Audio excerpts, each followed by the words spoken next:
Okay. Am I live? Hello? Am I live? Can anybody see me? Can anybody see me live? Okay. All right. So, ladies, okay, so do you guys hear me from this mic or the camera mic? Because of the fact I do not know, because I can hear my voice through this mic, but when I did my test recording, it was recording the webcam mic. So I'm techie, but I'm not that techie. It's like I need an IT guy to help me. Hi, so it's loud. Okay, so I guess this is working. So good morning, good evening, wherever you are.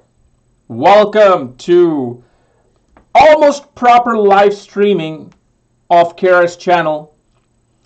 And I'm still setting up my studio. You know what I'm saying? I'm still setting up my studio, my podcast studio downstairs. I'm bringing all the props. I'm bringing all the nice stuff. I'm going to make it all like professional. You know what I'm saying? Because I'm the OG. And OG's got to do it with style. So, today's subject is a very interesting one. Now, before we even get started with our subject, okay? I got to let you know something. This is crazy. Tonight, at 8:30 p.m. Tonight at 8:30 p.m. on KRSchannel, reincarnation of Rishi Parashara and Varamira is coming on this channel. This is the first time that is ever happening on KRSchannel or any astrology channel. What I'm going to bring you here today is something that is known as class personified. This is how a Jyotish is. This is how an astrologer is. And my goodness, when you see this man tonight, this man knows every sutra by heart. I'm talking about Bhirat Pirashtra Hora Shastra, Jaimani Sutra, Nadi Astrology.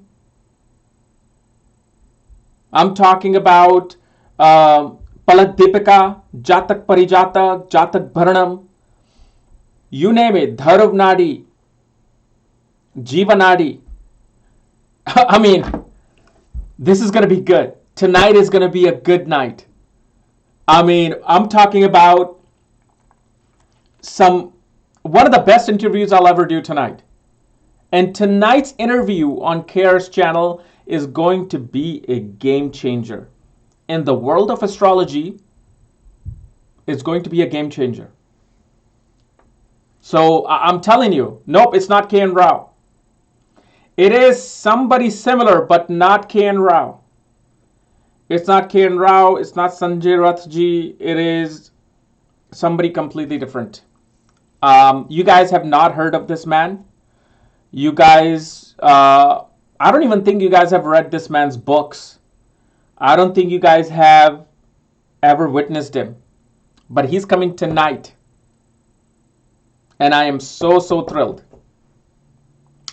No, I know. I was thinking somebody's going to say A.V. Sundaramji. It's not A.V. Sundaramji either. That day is going to be an awesome day when A.V. Sundaramji comes on my channel. I will bring him on this channel this year. That's one of my missions. Okay? He comes, he's a very, very mystical man. He will only come when he feels it. Okay? When he feels it that he needs to come on my channel, he'll do it. But it's somebody else. It is somebody else. It is a game changer. Let's just say that. Now, yes, he is Indian. He is Indian. It's a game changer. So, it's not anybody that you guys know of in a mainstream world. It is not somebody you guys know of in the mainstream world. It is completely different. Okay? So we are going to start with Navamsha. Okay. Am I fading out? This is like, okay, no, I'm not. So Navamsha chart, like last week, we discussed what Dasamsa chart is, right? We discussed the houses of Dasamsha. So a lot of you emailed and commented, say, what about Navamsha? Please do Navamsha, and you got to know, Navamsha is one of my favorite charts. One of my favorite charts to discuss. So we're going to talk about the houses of Navamsha, what they mean, and then I'm going to show you some tricks for marriage timing. And this is all thanks to, of course, Ken Rao, but also more so for me personally, thanks to my Jyotish Jaimani Guru, Mark Boney. Because when he showed me the marriage through Jaimani, I'm like, man, what are you all doing looking at Parashara? With Jaimani, remember, it's a straight line. However, let's discuss the houses of Navamsha. It is very simple, you guys. It is very simple. It is just like the birth chart. It just has everything to do with marriage. Your married life, that's it. The first house of the Navamsha, like the first house of the Ascendant in our birth chart, represents us, right? Who we are as our ego. The false self knowing. It starts in Navamsha, the first house represents. It's not represents false sense of knowing. It represents the strength of your marriage. Lagna of the Navamsha represents the strength of your marriage, the ability for your marriage to sustain itself over time. It naturally shows the overall quality of your marriage. So you want to see if the Ascendant Lord is strong, weak, if there's malefic influence, benefic influence upon the Navamsha. And I'm talking about not just from Rashi or not just from planetary aspects. Look at Rashi aspects. So if you have, let's say, Saturn in the Ascendant of the Navamsha, well, that's going to show that the marriage is going to be hard work. Marriage is going to require you to be very disciplined, structured, organized. It's going to require duty, sacrifices, and commitment. But you might think, well, Jupiter is not looking. Let's say you're a Leo Ascendant in Navamsha, Saturn is sitting in the Ascendant, and Jupiter, let's say, is in the 6th house. You're like, well, Jupiter's not looking, oh my God, it's going to be hard. But guess what? Jupiter is looking at your Ascendant of the Navamsha. How? Rashi aspects. Never forget Rashi aspects. Because of the fact, right on the first chapter of Brihat Parashara Shastra, Rishi completely talks about the sign aspect before even planetary aspects. So first house represents the overall health. Second house of Navamsha represents the sustenance, the wealth, the accumulation of hoarded wealth through the marriage. It doesn't represent your family per se. It represents your accumulated wealth, and it represents your own family, as in your new family, meaning you, your spouse, and your children. That now becomes the second house. Third house represents courage needed for the marriage to sustain. Third house shows the effort one will have to put, or how much effort, how little effort you have to put in to deal with your marriage. You know, if let's say Saturn, Mars, Ketu, Rahu are in the third house, shows that there's going to be, it's going to be like a sporting event, a marriage. It's going to be competing. It's going to bring in effort to put into those things. Same thing with the fourth house. Fourth house in the birth chart represents mother. Okay, it represents mother, happiness, comforts. In Navamsha, it represents the comfort and happiness of the marriage. How much happiness do you have stored in your karma of marriage? You know, your ashram of marriage, how much happiness do you have stored? That's the fourth house. And it doesn't matter if you have malefics in the 4th house or benefics in the 4th house. Look at the lordship. This is why knowing the ascendant of the Navamsha is important. Most astrologers do not look at the house placement of the planets. They only look at the sign. Oh, this planet is debilitated in Navamsha. Okay, weak and strong. Fine, but what about the houses? How are you going to judge the marriage without knowing the quality of the house? So if Saturn is in the 4th house in its sign of Aquarius or Capricorn, it's going to show. It's going to show very strong foundation towards your happiness. Happiness may come with delay, but it's going to come and it's going to last for a long time. Jupiter, Venus, benefics, obviously, going to bring great enjoyment or aspect of these planets. 5th house doesn't represent the children. In Navamsha, it represents the romance of the marriage. It represents the creative aspect of marriage. Is there enjoyment in marriage? You may have happiness, okay? But how much do you enjoy the marriage? How much fun do you have? And it doesn't even have to do with sexual experiences. Oh, I have sex with my wife like 5 times a week. No. 5th house is not that. 5th house represents fun activities. Do you guys go out, play sports? Do you guys, hike, travel together? Do you guys paint, play board games? Like me and my wife, I got my wife into basketball. So sometimes we go out in the back, we shoot, we play horse. We travel. Me and my wife, we love to go out every Friday or every other Friday to a restaurant in DC and just relax, man, and just get lost because it's so much hard work. 2 kids and running a household, running a business, it takes a lot out of you, So that's the 5th house. 6th house represents the debts that you accumulate through the marriage, the ability to either have a lot of arguments or not have arguments at all is seen through the 6th house. So look at the condition of the 6th house to see how much arguments you're going to have. And everybody will have them. Everybody will have arguments in their marriage. But how quickly do you resolve them? How much do they impact your psyche? Does it bring any major problems? That's all you have to worry about. So look at the condition of the 6th lord. Then you see the 7th house. 7th house actually represents your spouse in general. 7th house represents who your spouse is, their personality, their character, and it represents your ability to compromise in the marriage. Are you willing to compromise in a marriage or no? Is it all about you? Is it all about, hey, what I say goes? That's being selfish, but that is also not compromising. That is seen through the 7th house.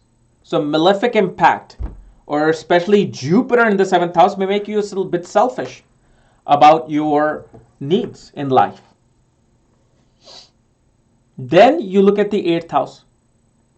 8th house represents our longevity, how long we are here in this physical body. Okay? It's so funny that I could actually be watching myself in 200 years on some other YouTube, and I'll be like, man, this guy knows astrology. He's fun. I want to be like him because I might be reborn as my great-great-great-grandchild, But 8th house represents the longevity of our marriage. 8th house represents the joint assets you can accumulate through your spouse. And the basic thing to look at in the Navamsha, malefic versus benefic. Malefic, benefic, that's your number one thing. What is the malefic impact, benefic impact? Then second step you want to take is what houses are they ruling? If the malefic is ruling a good house, it's going to impact that house differently. Benefics naturally will always do good, regardless of their houses, but they'll also bring the qualities of those houses. 9th house represents, does your marriage lead you to your spiritual ashram? And this is something Ernest Willem said when he first came on my channel, that Navamsha, especially the 9th house, represents the ashram. How much do you and your spouse, or how your spouse impacts your religious beliefs, spiritual beliefs? philosophical beliefs. Let's say you were a religious person before marriage and suddenly your ninth house is damaged. In the Navamsha, what is that going to do? Well, dealing with the spouse, you are not, somehow, some way, your spouse is going to influence you in such a way where you're not going to believe in religion and culture and customs.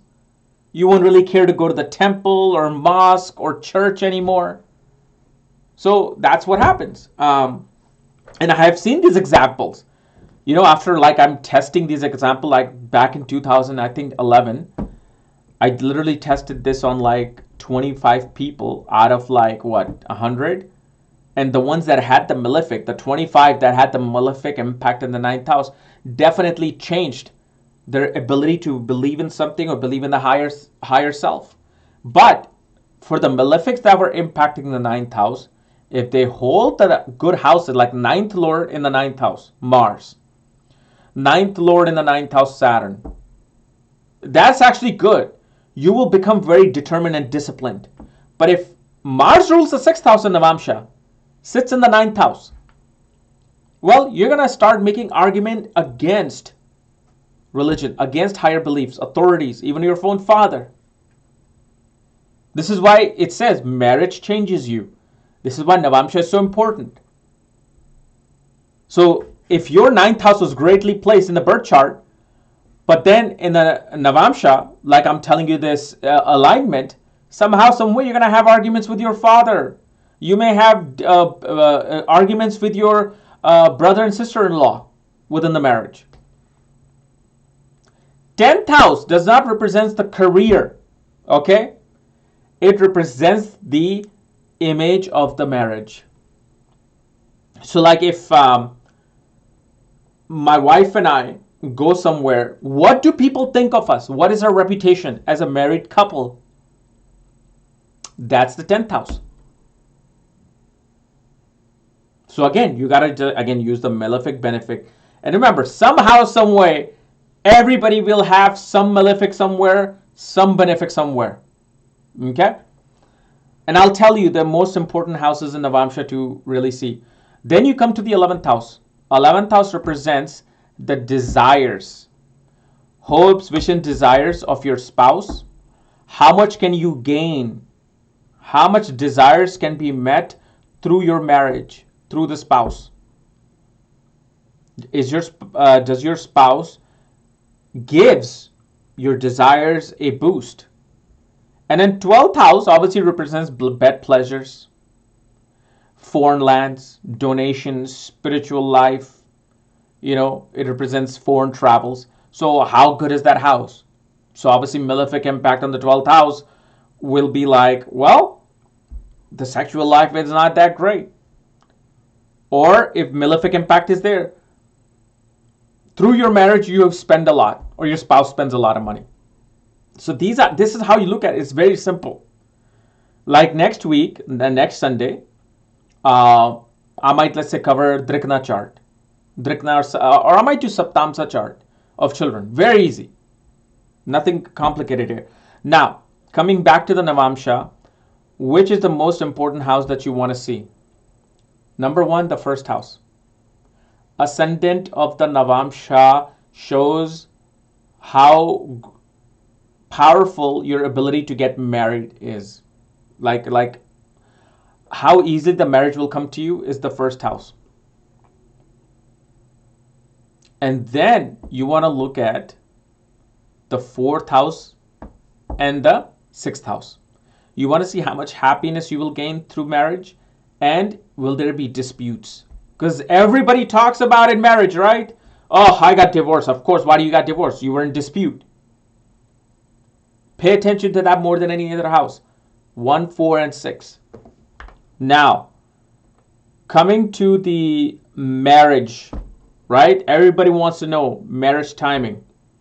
When will I get married? Who will I get married to? I stopped doing marriage consultation because I was seeing so many charts where people won't get married. And I just didn't have a heart to tell them that you're not going to get married. You're not meant for marriage. And then I also found out some other things that astrologer can go through if they do marriage readings. So I stopped doing that. I only do relationships reading now. Because in that way, you know, even if you're not meant to get married, hey, you still can get into a relationship. I see that all day long. People, if you're not meant to get married, if you have a yoga for no marriage, find somebody and don't get married. Just stay with them. Be a domestic partnership.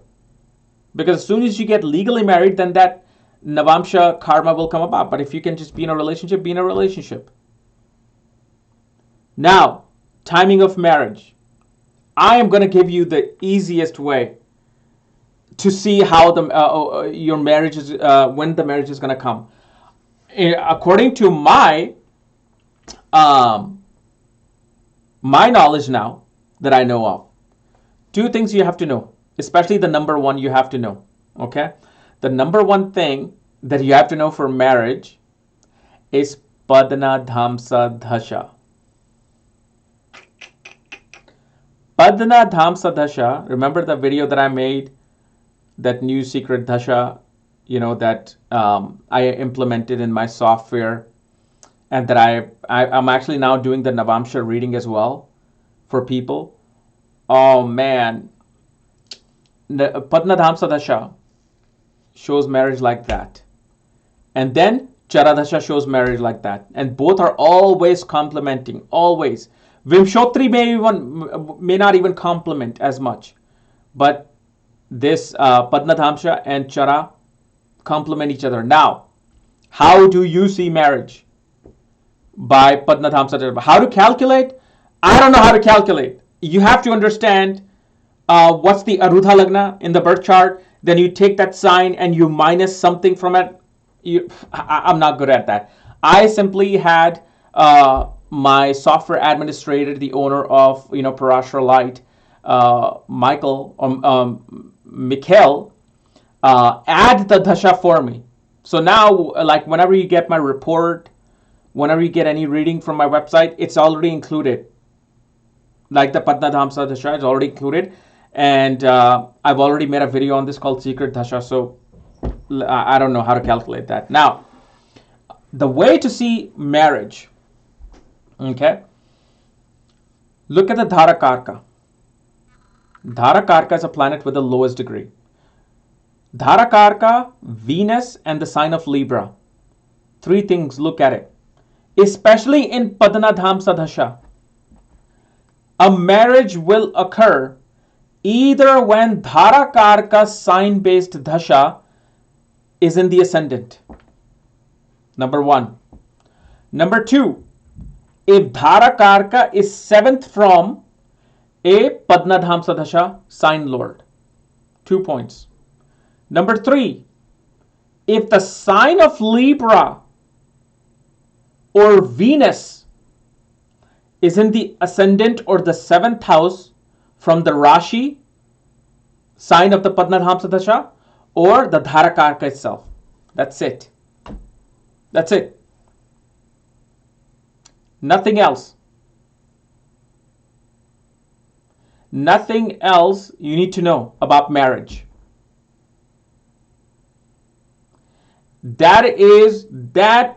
I'm telling you, this is why I encourage everybody to take Jaimini lessons from Mark Boney.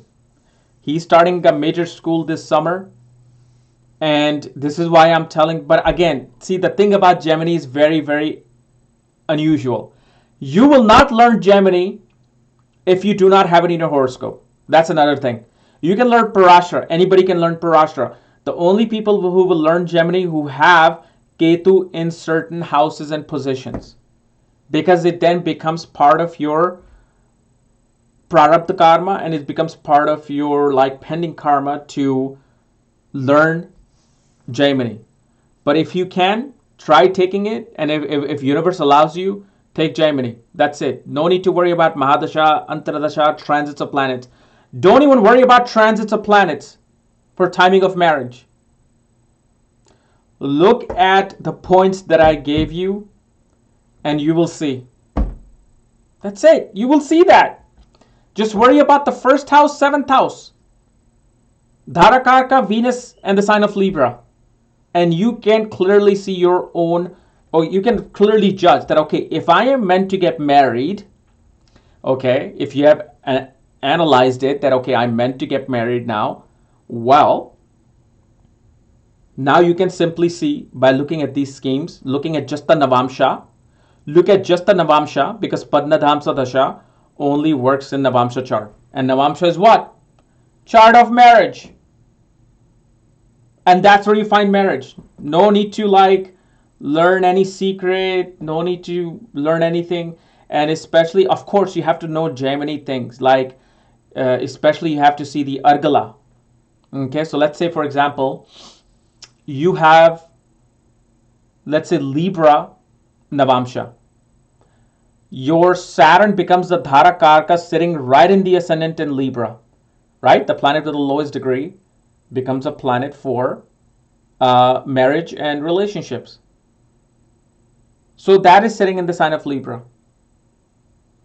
As soon as the sign-based dasha of Libra comes between the ages of all the way from like 18 to like, let's say 45, 46, you will know now the time has come for me to get married.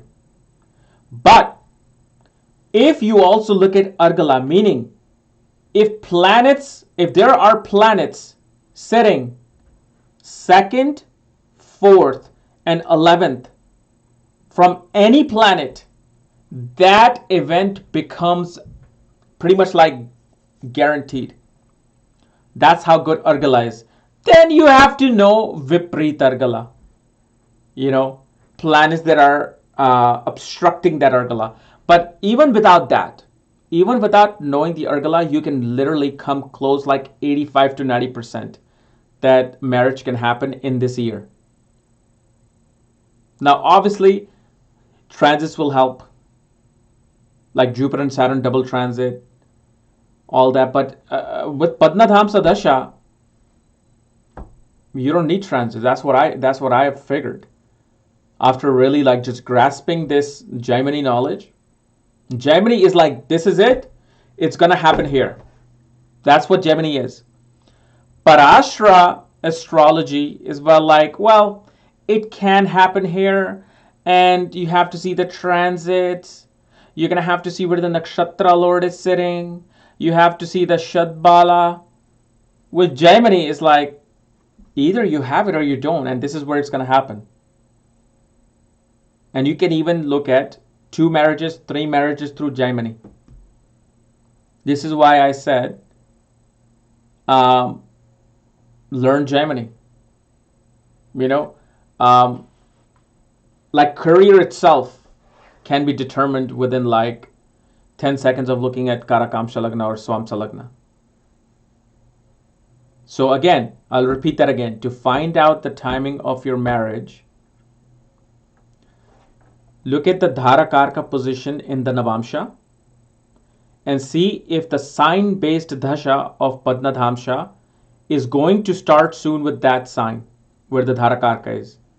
And if it's happening around the age of 25, 20, bam, it's going to happen there.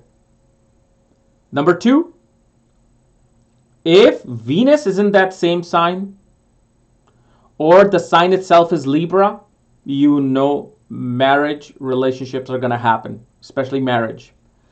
If you're running through sign-based dasha where Venus is in the 7th from itself, or the Dharakarka is 7th from that sign, you already know then you're going to get married, and that's it. Now, it sounds very easy to me because I am learning Gemini, I am studying it all day. So for you who do not know Gemini, this may sound like an alien language, right? It's okay. For me, I did not like Gemini for the longest time because I thought it was like, man, this is more difficult than Parashara, but I was like so wrong. I'm like, this is not more difficult. This is the easiest astrology in the world. Easiest astrology in the world.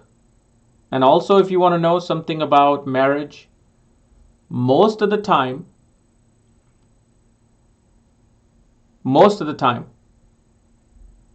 the age of 23, 25, 28, 31, 33, 35, 37, 41, and 43 are the most major basic ages to get married for most of the people. Most of the population gets married around that time. But again, that's just throwing a survey out there. So that's my accounts of marriage in Navamsha. So now let's look at what about second marriage? Well, second marriage, look at the third and ninth axis. In Gemini astrology, third and ninth axis represents the second marriage, especially transiting Jupiter or Saturn in the third or ninth house will trigger marriage. If let's say you get a divorce, that'll trigger the second marriage. But again, look for the exact same scenario. First of all, you want to see, is the person going to get divorced? How do you see divorce? Remember what I said in the Navamsha in the beginning. First, fourth, and sixth house. Make sure of those houses. They will tell you if divorce happened. If it happens, again, go back to the same scenario. When is either the sign-based dasha comes in, or actually sign-based dasha comes in, when Venus, Dharakarka, and the sign of Libra are first and seventh. That's it. That's it. There's nothing else. You could be going through a 19-year period, or let's say you are going through, 19-year period of Saturn, who rules your sixth house in the birth chart. Well, it may not show marriage, right? And then you're trying to see the Antradashas and this and that. Forget all that. Padnadhamsa Dasha, Navamsha, Dharakarka, Venus, sign of Libra. You're good most of the time. Uh-oh. Hi. Oh no, my daughter's here again. Oh no. Okay, Daddy's live.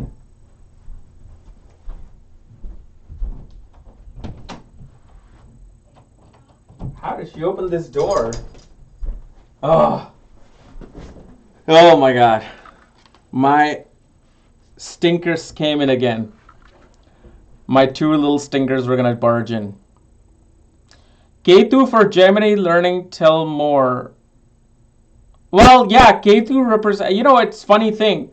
In Gemini, you also learn, like, if there's a delay of marriage, then you should see if Ketu and Rahu are second or 12th from your Dharakarka.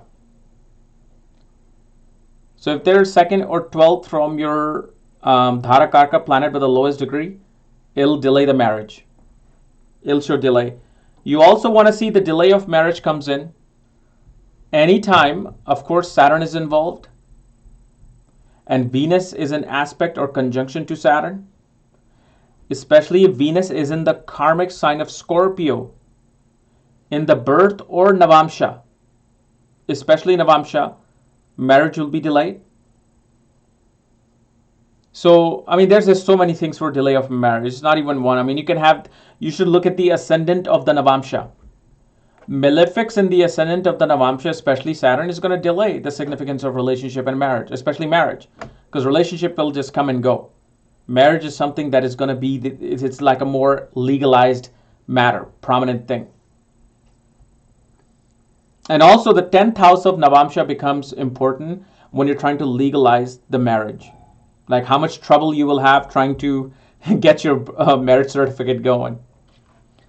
So, Venus, Mars in the 7th house of Navamsha. Well, depends. What sign are they in? Venus, Mars brings about passion, man. If there's one word to talk about Venus and Mars in the 7th house, it's passion. It's passion, it's obsession, aggression.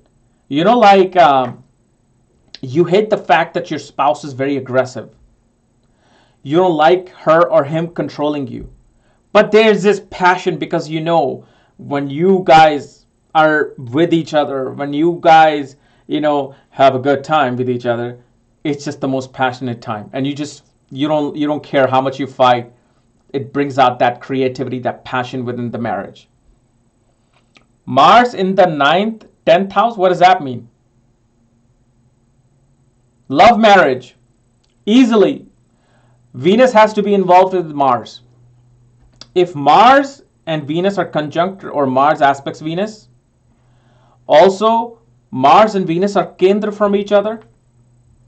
Venus is in the 5th house, ascendant or 7th house or 11th house, will bring about needing to know somebody romantically for marriage. Also, Mercury has to be involved. Mercury and Venus conjunction definitely shows a person wants a friendship first before they get married. Venus-Jupiter conjunction can show a very cultural based, a very orthodox way of meeting people. Well, yeah, I just explained about the marriage.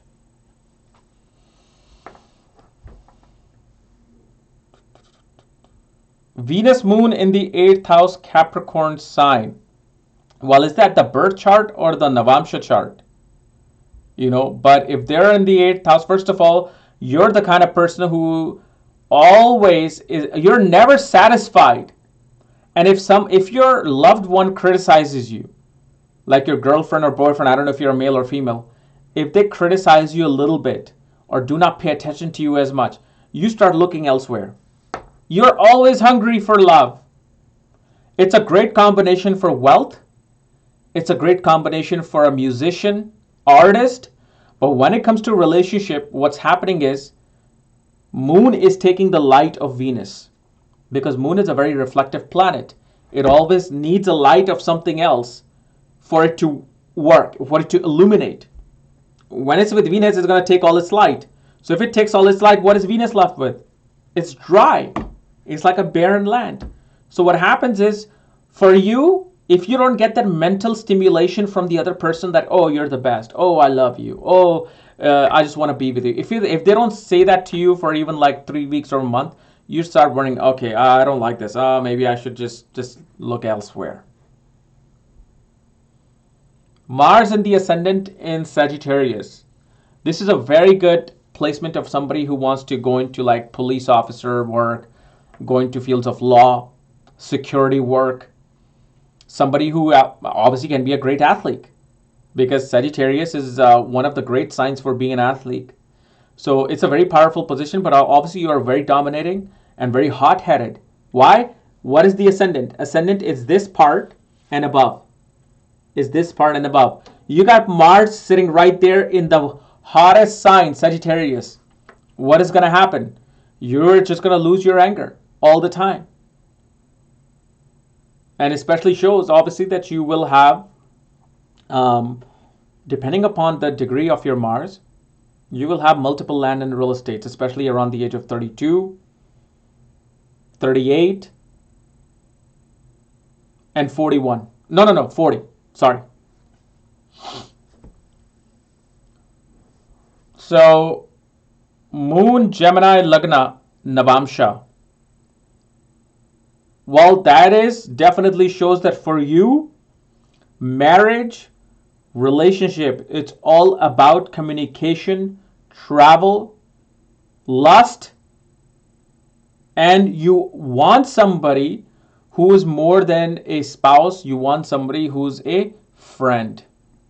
You're actually looking for a friend more than a spouse with Gemini, Mercury in the ascendant.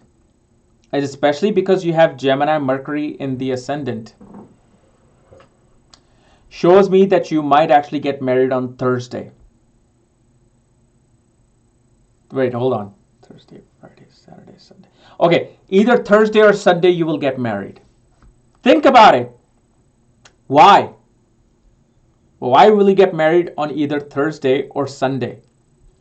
What is 10th from Gemini? Sagittarius. Sagittarius is what? Jupiter. Jupiter is what day? Thursday. Then count how many places Jupiter or 10th houses from the ascendant of the Navamsha. 4 places.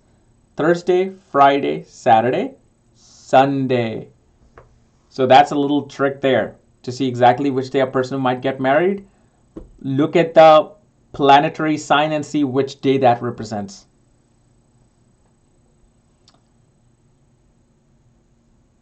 Venus, what?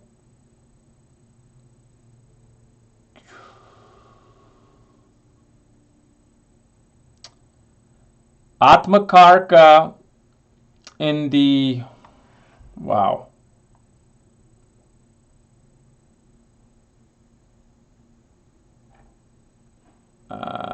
Give me short questions. Don't give me 4-liners because I can't even read them. Ketu, Moon, and Venus in the 12th house. Well, I forgot the sign that was in, but Ketu, Moon, Venus in the 4th house definitely shows there's going to be more satisfaction by devoting yourself to a spiritual cause, to a female goddess like Parvati, Durga, Lakshmi. At the same time, early on in life, you will mentally not be able to connect with most people because you are looking for something which is very methodical, which is very unusual in nature, and you will not find that with normal people that are going to come across you.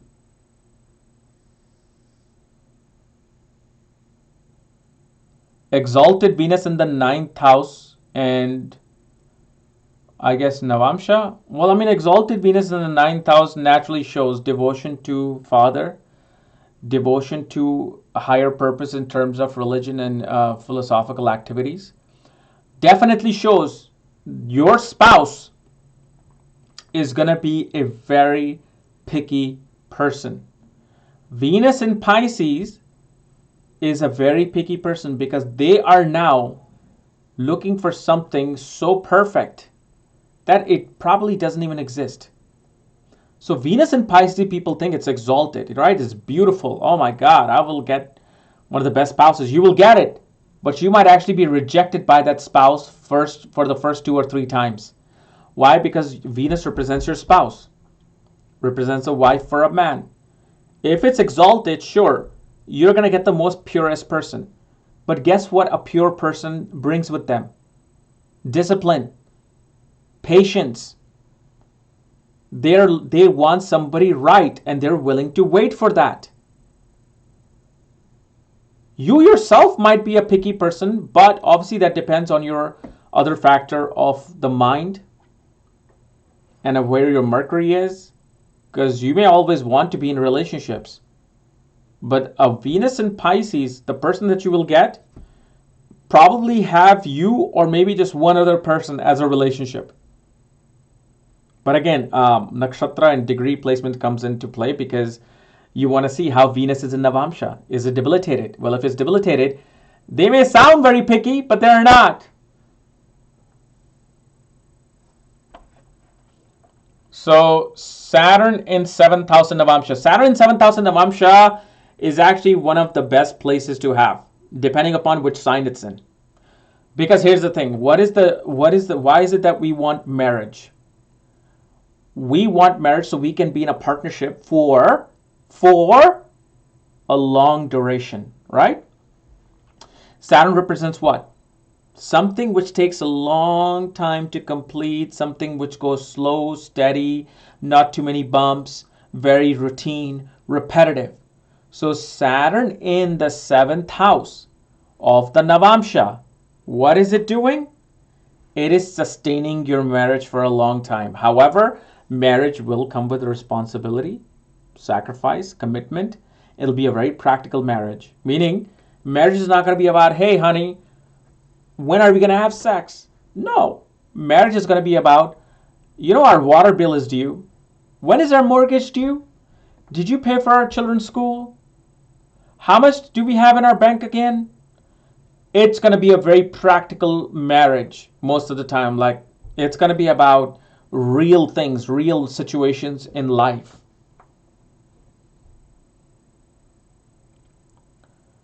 So Saturn, Moon, Ketu in the 11th house in Navamsha, Capricorn.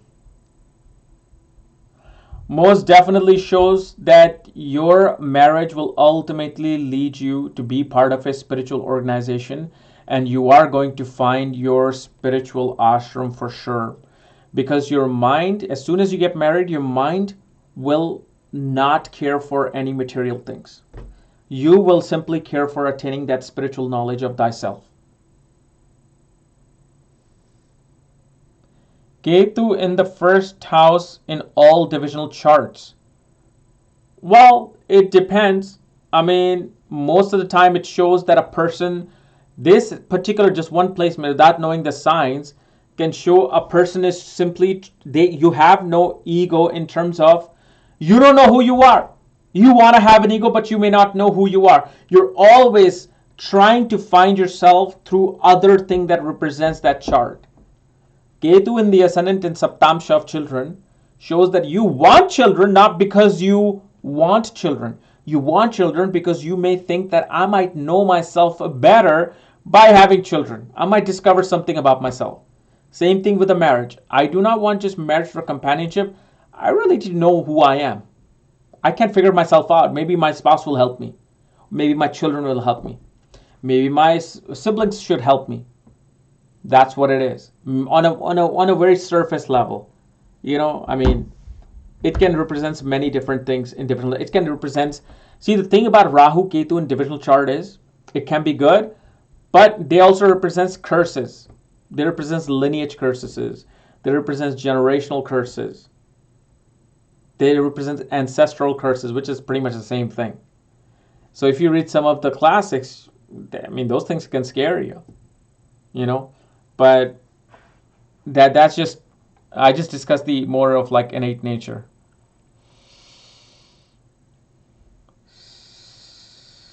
Sun, Rahu, what?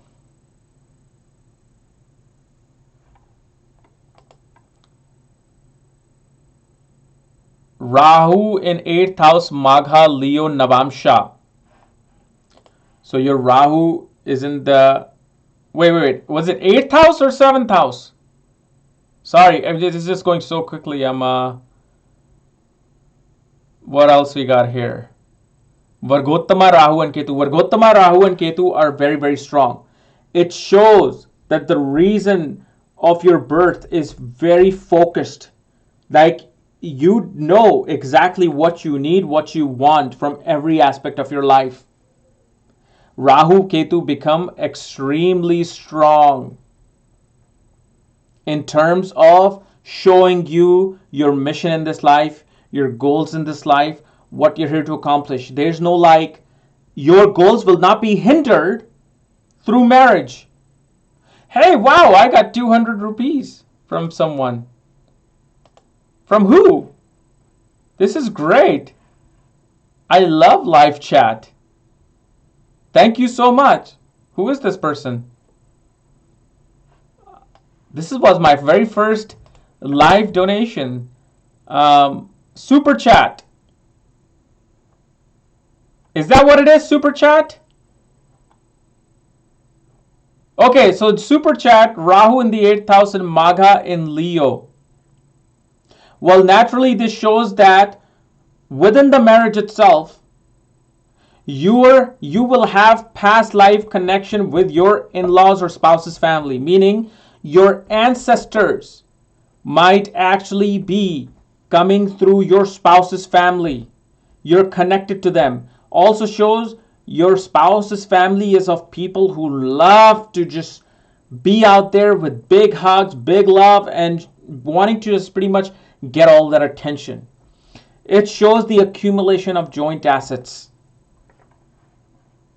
It shows, especially after marriage, through foreign sources, your joint assets will come. But again, if there's some other aspect on these, it can definitely shows some secret sexual escapades and whatnot. Naturally shows that after marriage, you'll be much more devoted to wanting to find out hidden knowledge, hidden things. Sudden interest in occult, mysticism will come about. And you will have less interest towards accumulating wealth and money. Exalted planets are always good in Navamsha, even in 6th, 8th, or 12th. Absolutely. Absolutely, they are exalted. Absolutely, they're very good. I mean, look at it. What did I tell about marriage? If you want to judge marriage, look at the 1st, 4th, and 6th house, right? Of arguments. So let's say you have exalted Saturn in the 6th house, in the house of arguments, in the house of debts. What does that tell you? First of all, Saturn has the Stampana Shakti, meaning wherever it sits, it'll suppress that house. So exalted Saturn in the 6th house, as an example, will have very less arguments, far less reasons to, have fights or disputes or debts. Like, you might actually have a very frugal spouse who does not want you to spend money. So of course, exalted planets are great in the Dushtana houses. Okay, what else we got here? Venus and Sun in the 10th house, Libra Ascendant in Navamsha. Well, Ketu is in the, I don't know. First of all, you're giving me half a question. You want me to answer Venus and in the 10th house in Libra Ascendant, 10th house of Libra Ascendant, but then you're saying Ketu in the 11th house. No, it's not. That's not how it works. I'll give you the Venus and Sun in the 10th house, which is going to be in the sign of Cancer, which shows obviously you will have a very strong image of your marriage. People will think of you and your spouse as a couple, that they are very dynamic together. They're very creative couple together. But still, you have to understand Venus, Sun are enemies, which shows obviously that either you are going to be dominating or the spouse is going to be dominating. But when it comes to the image, especially when it comes to like fame, recognition, you know how some people get married and suddenly they have fame, recognition in their life. Well, why does that happen? Because Sun is what? Sun is the brightest planet in the 10th house. Gets Digbala, directional strength. Venus is all about fame, glitz and glamour. So this is what happens. Rahu in the 5th house, I guess, in the Navamsha, and Ketu in the 11th house, you can say easily that you will have a very fun-filled, exotic, romantic life. And this will also show that your ability to raise your children together will be very unusual compared to other people. Not you, as a couple, because now we're talking about Navamsha. We're talking about your partner. So this is why Rahu, 5th house, shows how are you both going to raise your children? How are you both going to interact with that romantic side of your life? What else we have here? Venus in Aries, Navamsha. Wow! Someone just sent me 400 rupees. My God! I've been showered with love today, man. I'm being showered with love. Hallelujah. In Navamsha, okay, I already answered that. Saturn in the 5th house in Sagittarius can delay marriage or be significant of free relationship. Well, is this happening in the birth chart or Navamsha? Because here's what's happening. Saturn in the 5th house, whether birth or Navamsha, especially the birth chart. I'm going to take this as a birth chart, okay? Saturn is putting his 3rd aspect in the 7th house. What is the 3rd aspect? Hand. 3rd house is hand, which shows me that you're going to have to put a lot of effort, first of all, in dealing with marriage, business, partnership. And there will be this sense of showing your pride to everybody about your marriage. You will show everybody that, look, I have the best marriage out there. But is it delaying the marriage? Absolutely, it will delay to a certain extent, with or without any planet of being in the 7th house or not. Because remember, Saturn is now making you work hard towards something. 3rd aspect of Saturn, like I said in my book, Aspects of the Speed of Light, 3rd aspect of Saturn is about effort. It's about showing the courage. So what happens when you have to put effort into something? It clearly shows that it's going to take time for it to come about because you are putting effort into it. Sagittarius simply means you're a Leo ascendant and Saturn rules the 7th and 6th house. That means Saturn is also looking at, well, let me make sure. Is that what you were saying? Uh, did I just lose that? I think you said Saturn in the... Oh my God, it's already gone. Oh, it's Sagittarius. So Saturn looking at its own house. Okay, so Saturn looking at its own house in the sign of Aquarius is going to be far more helpful than if, let's say, it wasn't its own sign. So it is going to be helpful. It is going to be able to give you a much more timely manner. But again, I don't know how your Saturn is in Navamsha. I don't know how your Venus is in Navamsha. So again, it's a incomplete question. So this is why I have to give incomplete answer to it, which I apologize, because that's what happens in a live thing. Jupiter, Rahu, Sun in the 7th house of Pisces in D1 in the same degree order. What does that mean? Jupiter, Rahu, Sun in the 7th house in Pisces. Okay, so what this shows us, first of all, that your spouse, and anytime you dealt with your spouse, she's a very eccentric, he or she is a very eccentric personality. They love to read about foreign cultures, foreign knowledge. They will also have very unusual and distant relationship with their own father, and you may also have quite a distant relationship with your own father, but also shows that perhaps your father may become an obstacle towards your marriage or your relationship. But this also shows that a person is much more inclined towards wanting to do their own business than a job. Because now the Ascendant Lord, or I'm sorry, the 7th Lord, okay, is in the 7th house with the planet of what? Outcast, Rahu. Rahu does not want to wear a suit and tie and stand in line and punch in a time card. Rahu is against it. This is why I have always said Rahu is one of the important karakas of entrepreneurship and business.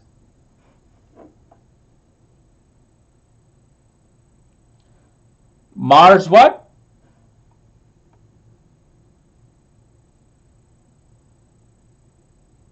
Ketu in Capricorn, Navamsha.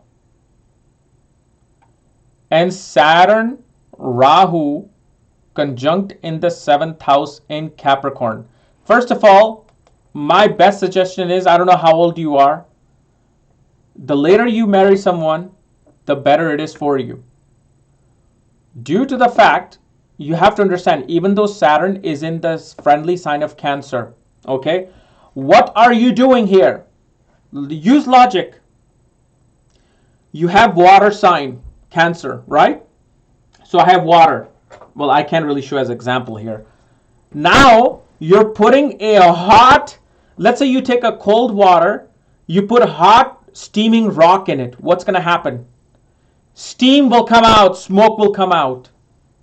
What shows early in life, at least till before the age of 32, there will be a lot of ego battles, emotional ego battles.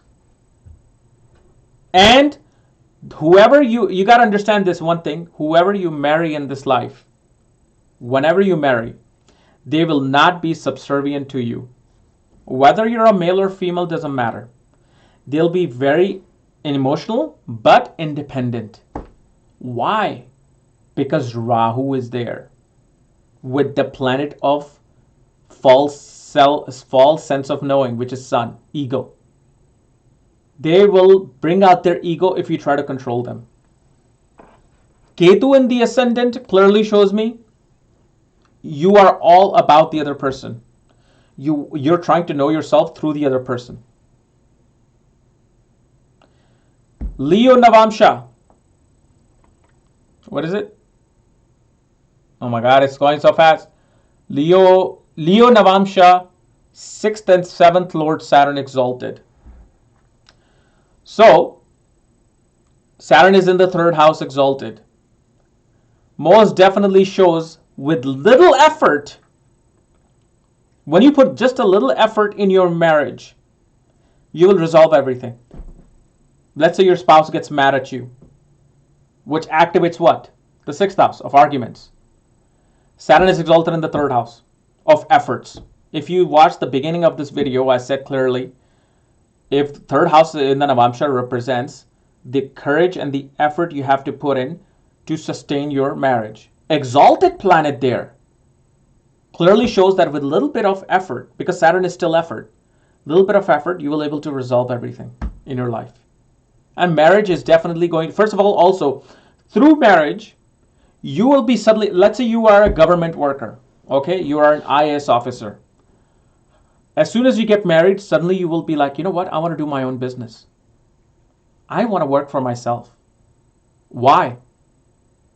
And I've already made a video on this about 3 years ago called One Planet Responsible for Business in Vedic Astrology, which is Saturn in the 3rd house. So now that Saturn is in Navamsha chart, what happens to Saturn when you get married? What happens to any planet when you get married? They all start doing their job. They all start getting activated. So here now Saturn clearly will suddenly give you courage to wanting to make things through your own effort happen. And you will put in effort to communicate with your siblings, communicate with your, your brothers and sisters. If you had a bad relationship with them before, after marriage, it'll be much more sustainable. So that's what it means. Venus and Jyeshta Nakshatra in the D9 chart in the 9th house. I know a lot of people use planetary nakshatras and Navamsha and divisional charts. I don't use it. So I don't know exactly what it's going to do in the Navamsha. I do know what it's going to do in Navamsha, but I cannot say that this is what it does because I have not tested it in Navamsha. If it was a birth chart, it would be a different thing, which can obviously represent that either your father or your spouse will be the eldest sibling. And especially initially, early on in life, your spouse would have faced a lot of bad luck, and suddenly spouse will or father has risen up in their life. Suddenly, like out of nowhere. Like especially with Jyeshta people, at last minute, something happens and you're saved. That's what happens with that. Okay. So, guys, I think I have spent enough time with you guys here. I love you. I will see you next week. तब तक के लिए आज्ञा दीजिए. नमस्कार.